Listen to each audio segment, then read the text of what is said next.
Tu es en seconde et tu es en train de travailler sur les variations d'une fonction. Mais dans cette vidéo, on va apprendre à comparer des nombres en se servant simplement des variations d'une fonction. Regarde, tu connais en fait ce que c'est qu'une fonction croissante. Si je te mets dans un repère une fonction qui croît, tu vas dire oui, ok, la courbe elle a l'air de monter.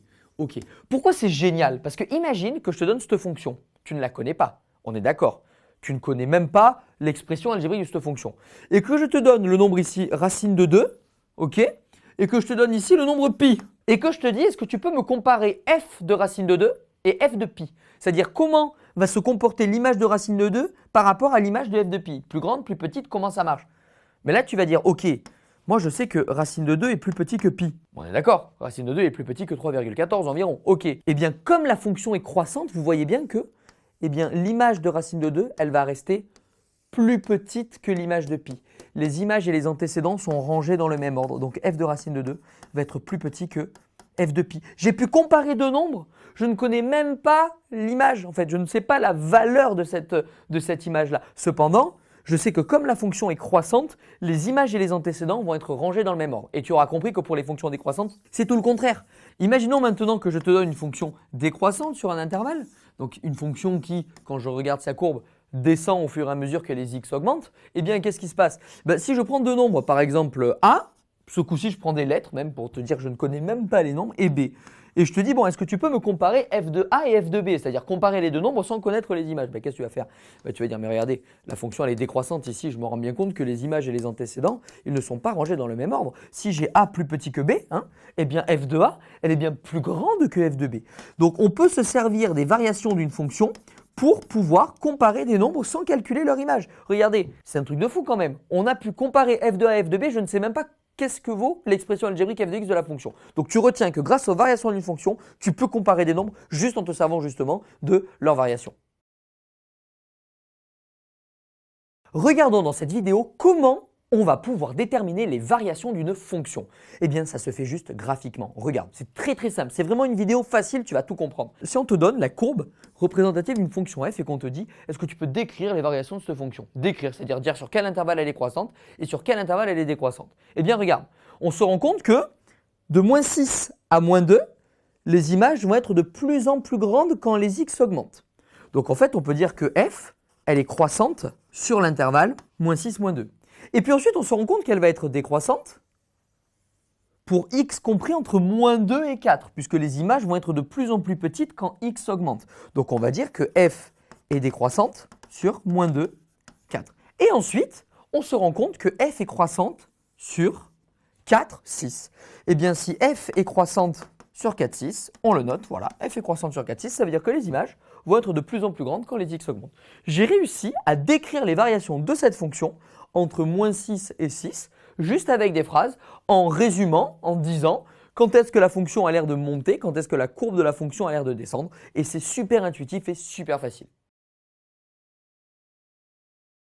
Tu es en seconde et on va t'apprendre à déterminer le tableau de variation d'une fonction. C'est super facile. C'est quoi un tableau de variation? C'est un tableau dans lequel on va regrouper toutes les variations de la fonction. Eh bien, faisons-le sur cet exemple. Ici, je considère la courbe d'une fonction f, d'accord?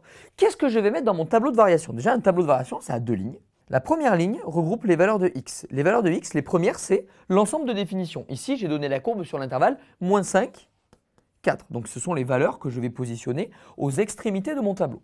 Et ensuite, je vais noter toutes les valeurs de x pour lesquelles il y a un changement de variation. Regarde, ici, en moins 3, je me rends compte que la courbe, elle est croissante, elle devient décroissante.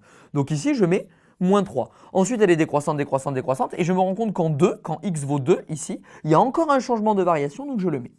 Ce qui va me permettre de pouvoir mettre ensuite dans la deuxième partie les variations de la fonction f, c'est-à-dire des flèches, pour indiquer en fait sur ces intervalles-là comment la fonction se comporte. Regardez, entre moins 5 et moins 3, la fonction est croissante. Je mets donc une flèche pour dire qu'elle est croissante. Ensuite, de moins 3 à moins 2, je me rends compte que la fonction est décroissante. Je mets donc une flèche pour dire que la fonction est décroissante. Et enfin, je me rends compte que de 2 à 4, la fonction est croissante. Je remets une flèche pour dire que la fonction est croissante.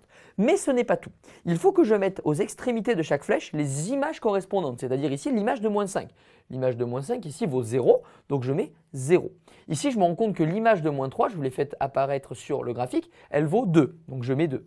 Ensuite, je regarde que l'image de 2, c'est moins 3, Et enfin, que l'image de 4 revient à 0. Ce qui est important, c'est qu'on peut aussi avoir une remarque de cohérence, c'est-à-dire au bout de ces flèches, regardez si c'est cohérent. Regardez, là, ça monte de 0 à 2, c'est cohérent. Ça va de 2 à moins 3 en descendant, c'est cohérent. Et de moins 3 à 0 en montant, c'est cohérent. Voilà comment on construit le tableau de variation d'une fonction à l'aide de sa représentation graphique dans un repère. Dans cette vidéo, on va parler d'extrémum. Extrémum, ça te fait peur. Mais non, tu sais ce que c'est. Un extrémum, c'est soit un minimum, soit un maximum. C'est quoi un minimum pour une fonction? Eh bien, c'est la plus petite valeur qu'elle va prendre, d'accord, sur un intervalle. Et c'est quoi un maximum pour une fonction? C'est la plus grande valeur qu'elle va prendre. Regardons ça sur un graphique, très simple. Imaginons que je considère cette fonction et que je cherche son minimum. Parfois, il y a des fonctions qui n'admettent pas de minimum.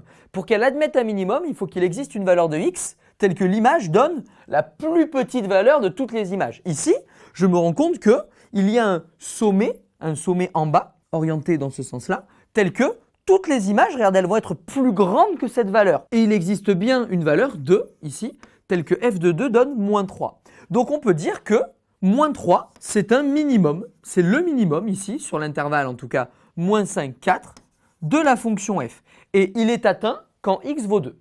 Ensuite, pour le maximum, il faudrait trouver une valeur telle que toutes les images soient en dessous. Mais il faut en plus qu'il existe une valeur x dans l'intervalle de définition, telle que son image prenne cette valeur, sinon ça ne marche pas. Regardez ici, 2, on a l'impression qu'elle domine toutes les autres images. Et il existe bien une valeur de x, moins 3, telle que son image soit égale à 2. Donc je peux dire que 2, c'est le maximum de la fonction f. Et il est atteint en x égale moins 3. Je vais te montrer un exemple de fonction qui admet un minimum mais pas de maximum par exemple. Regarde. Si je prends par exemple la fonction qui a x associe x carré, donc une fonction usuelle que tu dois connaître en classe de seconde. Eh bien, si je te donne cette fonction, elle admet un minimum, 0, qui est atteint en 0, mais ici ça part vers l'infini et ici ça part vers l'infini. Cette fonction n'admet pas de maximum. Donc on peut des fois avoir des fonctions qui n'admettent pas de maximum. Ça peut arriver ou de minimum aussi. Si je prends moins x carré, comme ça, eh bien, cette fonction, elle admet un maximum, 0, mais elle n'admet pas de minimum. Donc, quand on te demande de trouver les éventuels extrémums d'une fonction, des fois, tu peux répondre aussi, elle n'a pas de minimum ou elle n'a pas de maximum. Tu n'auras pas faux parce que tu peux avoir juste sur ce type de question. Déterminons ensemble comment on fait pour avoir le signe d'une fonction affine. Il y a deux cas à voir et tout va dépendre du coefficient directeur de ta fonction affine. Premier cas, si par exemple, je te prends la fonction qui a x associe 2x plus 4. Première chose à faire, c'est trouver la valeur qui va annuler ton expression algébrique, c'est-à-dire la valeur qui va annuler ta fonction affine. Donc 2x plus 4 égale 0, ça fait 2x égale moins 4 et x égale, donc moins 4 divisé par 2, moins 2. Et je te rappelle que si tu as une fonction affine qui a un coefficient directeur positif, la fonction est croissante. Elle s'annule en moins 2, donc c'est qu'elle va être comme ça. Regarde ici, juste avant qu'elle s'annule, on voit bien qu'elle est en dessous de l'axe d'abscisse, donc elle est négative. Mais une fois qu'elle s'est annulée, regarde, les images, elles sont au-dessus de l'axe d'abscisse, donc elle est positive. Ça y est, on a déterminé le signe, il n'y a plus qu'à le mettre dans un tableau de signes. Comment on fait ça? Eh bien, de manière très simple, deux lignes. Une ligne qui va répertorier donc l'ensemble de définitions, moins l'infini, plus la valeur qui annule, moins 2. Et une deuxième ligne qui va me donner le signe de f de x. Ici, je me rends compte que comme le nombre a est positif, a égale 2 positif, eh bien les images, elles sont d'abord négatives et ensuite elles sont positives. Voilà, je viens de déterminer le signe d'une fonction affine qui a un coefficient directeur positif. Tu me vois venir. Bien sûr que maintenant, on va faire celle qui a un coefficient directeur négatif. Imaginons que je prenne moins x plus 1, par exemple. Eh bien, je me rends compte que le nombre qu'il y a devant le x, là, le moins 1, c'est un nombre négatif. Mais le point de départ, c'est le même. C'est-à-dire qu'on va d'abord chercher la valeur qui annule. Ça va me faire moins x plus 1 égale 0. Et donc, ça fait moins x égale moins 1. X égale 1. Mais regarde, si j'ai une fonction affine avec un coefficient directeur négatif, la fonction est décroissante. Donc, elle va s'annuler en 1, mais elle va être comme ça. Et qu'est-ce qu'on se rend compte? Qu'avant qu'elle s'annule, elle est au-dessus de l'axe d'abscisse, donc elle est positive. Et une fois qu'elle s'annule, elle devient négative. On n'aura pas moins plus dans ce cas-là, mais on aura plus moins. Eh bien, de la même manière, on va construire notre tableau de signes pour déterminer le signe de cette fonction affine. On précise toujours que a ici vaut moins 1, qu'il est négatif. Mon ensemble de définition, c'est moins l'infini plus l'infini. La valeur qui annule la fonction affine, ici on a déterminé par la résolution de l'équation égale à 0 que c'est 1. Et donc je peux donner la fonction g, ici, son signe, c'est-à-dire d'abord plus et ensuite moins. Donc finalement on résume, pour déterminer le signe d'une fonction affine, tu cherches la valeur qui annule la fonction affine, tu la mets dans ton tableau de signes et ensuite tu regardes. Si a est positif, ce sera moins plus. Si a est négatif, ce sera plus moins. Grâce à ça, tu peux tout faire sans jamais te tromper. On va apprendre dans cette vidéo à résoudre des inéquations juste à l'aide du tableau de signes d'une fonction. Regarde, imagine que je considère une fonction dont le tableau de signes est le suivant sur moins l'infini plus l'infini. La fonction elle s'annule deux fois, elle s'annule en 1 en 2 et elle est négative sur moins l'infini 1, positive sur l'intervalle 1, 2 et ensuite négative sur l'intervalle 2 plus l'infini. Et on me demande de résoudre l'inéquation f de x inférieur ou égal à 0. Mais c'est un jeu d'enfant en fait. Tu n'as qu'à regarder en fait les intervalles de x pour lesquels la fonction est négative. Tu vas dire ici et ici. Donc on fait juste attention au crochet. Bon, les infinis, ils sont toujours ouverts, on le sait, mais ici c'est inférieur ou égal à 0, donc on peut conserver la valeur qui annule. Et ensuite, 2, on peut conserver la valeur qui annule, et plus l'infini, ce sera toujours ouvert. Donc qu'est-ce qu'on fait? On n'a plus qu'à écrire l'ensemble des solutions, c'est-à-dire l'ensemble des valeurs de x telles que f de x est inférieur ou égal à 0, donc ce sont tous les x compris entre moins l'infini 1, et, donc union 1, tous les nombres compris entre 2 et plus l'infini. Donc tu te rends bien compte que résoudre une inéquation une fois qu'on a le tableau de signes, c'est vraiment super facile. D'accord? Ce qui va être plus compliqué, et on le verra dans d'autres vidéos, c'est d'arriver à construire le tableau de signes. Les inéquations quotients, mais ça te fait trop peur. Et pourtant, il n'y a qu'une seule méthode à appliquer, c'est celle qu'on va voir dans cette vidéo, c'est trop simple. Regarde, imaginons qu'on te demande de résoudre l'inéquation suivante, 2x plus 4 sur moins 3x moins 9, positif ou nul. Déjà, tu te rends compte que c'est le quotient de deux fonctions affines. Et tu sais déjà faire le tableau de signes d'une fonction affine. Donc, qu'est-ce que je vais faire? Je vais faire une ligne dans un tableau qui va comporter le signe de 2x plus 4, le signe de moins 3x moins 9, et je ne vais pas me faire avoir parce qu'il y a une valeur interdite ici. Comme on a un dénominateur, on va regarder s'il y a des valeurs interdites, et il y en a une ici, regarde bien. Déjà, je cherche à savoir quand est-ce que le numérateur s'annule. Le numérateur s'annule si 2x plus 4 égale 0, donc si 2x égale moins 4, et donc si x égale moins 2. Et ensuite, le dénominateur s'annule, donc ça va être la valeur interdite, si moins 3x moins 9 égale 0, donc si moins 3x égale 9, donc si x égale moins 3. Donc je peux maintenant, une fois que j'ai déterminé les valeurs qui a annulé le numérateur et les dénominateurs, déterminer, créer, construire mon tableau de signes. Regardez. Donc maintenant, je dresse le tableau de signes. Qu'est-ce que je vais avoir dedans? Très simple. Première ligne, c'est l'ensemble de définitions. Donc moins l'infini plus l'infini. Et ensuite, attention, les deux valeurs, dans l'ordre croissant. Moins 3 étant la plus petite, moins 2 étant la plus grande. Première ligne de mon tableau, je vais m'occuper du signe de 2x plus 4.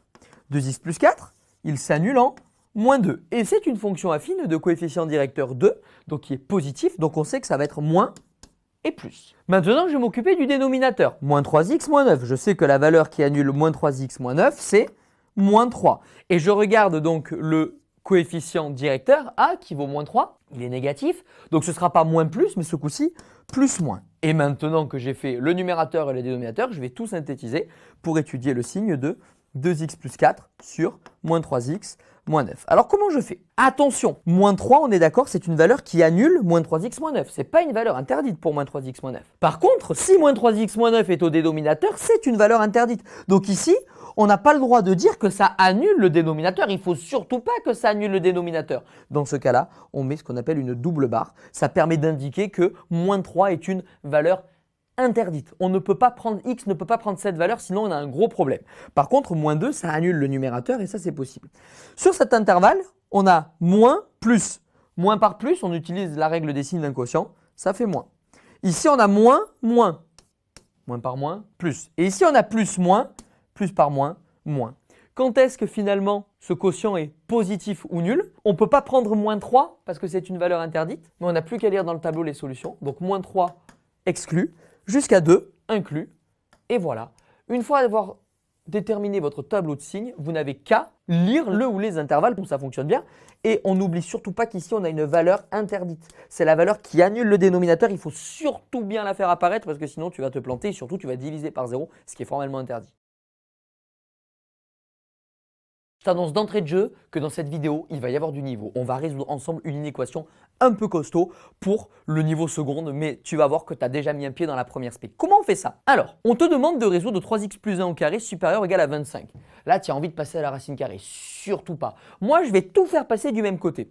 Moi, je vais dire que ça revient à résoudre 3x plus 1 au carré moins 25 positif. Et là, je me dis, ouh là là là là, 25 en fait, c'est 5 au carré. Mais là, j'ai une identité remarquable. Je vais écrire ça sous la forme d'un produit. Je vais le factoriser. Ça va me donner 3x plus 1 moins 5, facteur de 3x plus 1 plus 5. Vous savez, c'est la troisième identité remarquable. A carré moins b carré, c'est a moins b, facteur de a plus b. Positif. Et là, ça va me donner 3x moins 4, facteur de 3x plus 6. Et là maintenant, je me ramène à résoudre une inéquation produit. Qu'est-ce que je fais? Je cherche les valeurs qui annulent. Soit 3x moins 4 égale 0, ça veut dire que 3x égale 4 et donc que x égale 4 tiers. Ou bien 3x plus 6 égale 0, ça veut dire que 3x égale moins 6 et que x égale moins 6 tiers. Et une fois qu'on a ça, on n'a plus qu'à dresser le tableau de signes, effectivement. Donc ça c'est facile, on fait notre tableau. Je vous rappelle que l'on met dans le tableau les valeurs de l'ensemble de définition. Ici, c'est un polynôme, donc c'est de moins l'infini à plus l'infini. Puis ensuite, les valeurs qui annulent. Pardon, ici, on peut même le simplifier, ça fait moins 2. Donc, moins 2, 4 tiers. Je fais bien attention à ce qu'elles soient dans l'ordre croissant. Première ligne pour 3x moins 4. Deuxième ligne pour 3x plus 6. Et dernière ligne pour le produit. Donc, je commence avec 3x moins 4. Je peux affirmer que 3x moins 4 s'annule en 4 tiers. Le coefficient directeur est positif, donc ce sera moins plus. Ensuite, pour la deuxième, 3x plus 6, on a déterminé qu'elle s'annule en moins 2.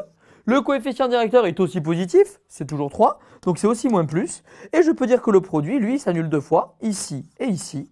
Moins par moins, plus. Moins par plus, moins. Plus par plus, plus. Quand est-ce que finalement ce machin est supérieur à 25? Autrement dit, quand est-ce que ce machin est positif? Autrement dit, quand est-ce que ici, j'ai un signe plus dans la dernière ligne? Eh bien, pour tous les x compris entre moins l'infini et moins 2 et tous les x compris entre 4 tiers et plus l'infini. Donc, on peut dire que l'ensemble des solutions, c'est toutes les valeurs de x compris entre moins l'infini et moins 2, union, toutes les valeurs comprises entre 4 tiers et plus l'infini. Généralement, dès qu'il y a un calcul un peu complexe en seconde grâce aux inéquations produits au quotient, il faut te ramener à cette forme-là, c'est-à-dire à la forme d'un produit ou d'un quotient, mais ici un produit. Et comment on se ramène à la forme d'un produit? Souvent, bien souvent, en factorisant l'expression de départ. Tu es en seconde et on te demande de résoudre graphiquement x carré plus petit que 2. Tu n'as pas le droit de faire de calcul, tu dois juste te servir d'un graphique. Eh bien, c'est super simple parce que la fonction carré, c'est une fonction usuelle du programme de seconde que tu dois connaître par cœur. Regarde, la courbe représentative, tu sais que c'est une parabole qui a cette allure-là. Ici, je t'ai représenté la courbe représentative de la fonction carré. 2, il est ici. Si on cherche les nombres dont le carré vaut 2, il y en a 2. Tu sais très bien que tu vas avoir racine carrée de 2, mais tu sais très bien aussi que tu vas avoir moins racine carrée de 2. Eh bien, ça y est, tu as fait le plus dur. Quand est-ce que finalement x carré est plus petit que 2? Eh bien, pour tous les x qui sont compris entre moins racine de 2 et racine de 2. J'ai tracé ici la droite d'équation y égale 2 et je regarde pour quelle valeur de x on a des images qui vont être plus petites. Eh bien, ça va être pour toutes les images ici, donc c'est-à-dire pour tous les x compris entre moins racine de 2 et racine de 2. Je n'ai qu'à dire que l'ensemble des solutions ici, c'est l'intervalle moins racine de 2, racine de 2. Et donc grâce à la représentation graphique de la fonction carré, tu as réussi à résoudre une inéquation sans faire aucun calcul. Tu es en seconde et tu as 2 secondes pour me dire quel des deux nombres est le plus grand. Ah, ben ça y est, t'as perdu. C'est super facile, t'as besoin de faire aucun calcul et j'ai fait exprès de te prendre des nombres un peu compliqués. Qu'est-ce qu'on va faire? Déjà, tu te rends compte que le nombre racine de 2 est plus petit que le nombre pi. Mais qu'est-ce qui s'est passé là? On les a inversés. Tu connais la fonction inverse. La fonction inverse, c'est une fonction du programme de seconde. Et qu'est-ce que tu as fait? En seconde, tu as appris le tableau de variation de la fonction inverse. Tu sais que la fonction inverse, elle est strictement décroissante sur moins l'infini 0, qui a une valeur interdite en 0, et qu'ensuite elle est strictement décroissante sur l'intervalle 0 plus l'infini. Ça, c'est la fonction qui à x associe 1 sur x. Mais finalement, mes deux nombres racine de 2 et pi, ce sont des nombres qui sont ici. Mais sur cet intervalle, la fonction est décroissante. Alors qu'est-ce qu'on va dire? On va dire que racine de 2 appartient à l'intervalle 0 plus l'infini. Et puis, on va dire que pi appartient aussi à l'intervalle 0 plus l'infini. Mais on se rend compte également que sur l'intervalle 0 plus l'infini, eh bien, la fonction inverse, la fonction qui à x associe 1 sur x, est décroissante. Mais ça veut dire quoi qu'elle est décroissante? Eh bien oui, tu as raison. Ça veut dire que les images et les antécédentes sont rangées dans l'ordre inverse. Donc ça veut dire que si racine de 2 est plus petit que pi, eh bien 1 sur racine de 2 sera forcément plus grand que 1 sur pi. Eh bien ça y est, on a réussi à les comparer. Donc tu te rends compte qu'on peut très rapidement comparer deux nombres. Là, moi, je te l'ai rédigé proprement. Mais on peut comparer très rapidement deux nombres juste en utilisant les variations de la fonction qu'on a utilisée pour transformer en fait les nombres. Ici, on avait racine de 2 et pi. Donc 1 sur racine de 2, 1 sur pi. Ils ont juste subi une inversion. Et comme la fonction inverse est décroissante, eh bien, si racine de 2 est plus petit que pi, eh bien 1 sur racine de 2 va être plus grand que 1 sur pi. Tu peux te servir des fonctions usuelles telles que la racine carrée, les fonctions affines ou même la fonction inverse en seconde pour comparer des images comme ça d'une manière très simple et surtout très rapide.